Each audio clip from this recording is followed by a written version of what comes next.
কোনো পুজোর অকেশন হোক বা না হোক, আলুর দম খেতে আমরা অনেকেই খুব ভালোবাসি। তাই আজকে ঘরোয়া কিছু উপকরণ দিয়ে আলুর দম রেসিপিটি বানিয়ে দেখাতে চলেছি। অসীমা কুকিংয়ে আপনাদের সকলকে স্বাগত জানাই। নিরামিষ আলুর দম বানানোর জন্য যে উপকরণগুলো প্রয়োজন: আলু, সরষের তেল, গোটা গরম মশলা, কিশমিশ, কাজু পোস্ত পেস্ট, চিনি, লবণ, আদা জিরে বাটা, নারকেল গুঁড়ো, হলুদ ও লঙ্কা গুঁড়ো, তেজপাতা। এবারে আমি আলুগুলো সেদ্ধ করে নেব। আলুগুলো আমি আগে থেকে কেটে রেখেছিলাম। আমি এখানে আলুগুলোর সাইজ একটু বড় করে রেখেছি। এবারে পরিমাণ মতন জল ও লবণ দিয়ে আলুগুলো সেদ্ধ করে নেব। প্রেসার কুকারে 2 থেকে 3টে সিটি দিলেই হবে। এবারে আলুগুলো সেদ্ধ করা হয়ে গেছে। অন্য পাত্রে করে আলুগুলো সরিয়ে নেব। এবারে যে আলুগুলো সেদ্ধ করে রেখেছি সেগুলোকে ভালো করে ভেজে নিতে হবে। তার জন্য আমি কড়াতে একটু তেল নিয়ে নেব এবং তাতে একে একে করে সেদ্ধ আলুগুলো দিয়ে দেব।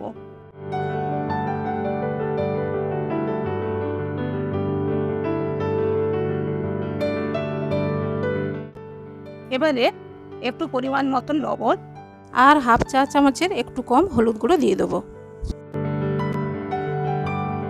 এবারে আলুগুলোকে তেলে ভালো করে নাড়াচাড়া করে নেব।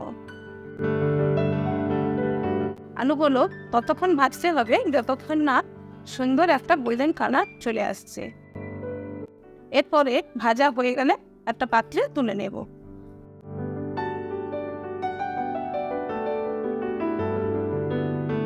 এবারে আলুর দমের মশলাটা তৈরি করার জন্য প্রথমে কড়াতে আমি তেল নিয়ে নেব।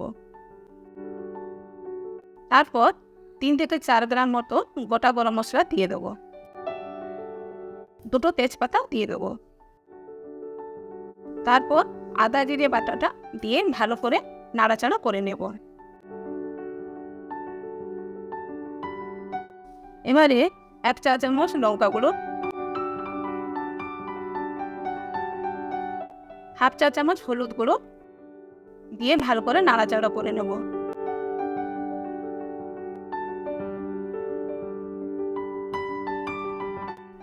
তারপর আগে থেকে বেটে রাখা পোস্ত এবং কাজু বাদাম বাটা পেস্টটা দিয়ে দেবো। দিয়ে একটু ভালো করে নাড়াচাড়া করতে হবে।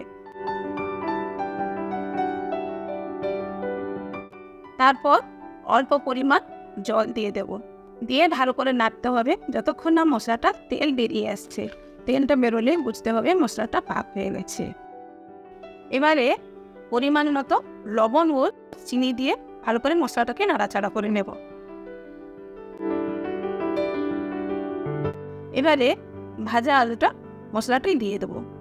দিয়ে ভালো করে নাড়াচাড়া করে নিয়ে নারকেলের দুধটা আমি আগে থেকে বার করে রেখেছিলাম, ওইটা দিয়ে দেবো।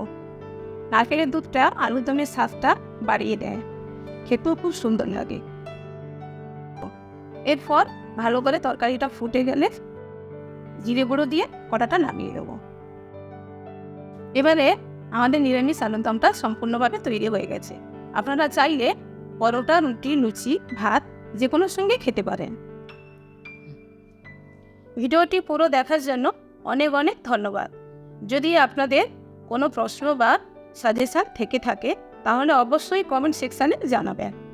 তাহলে আবার আপনাদের সাথে পরের ভিডিওটিতে দেখা হচ্ছে। ধন্যবাদ।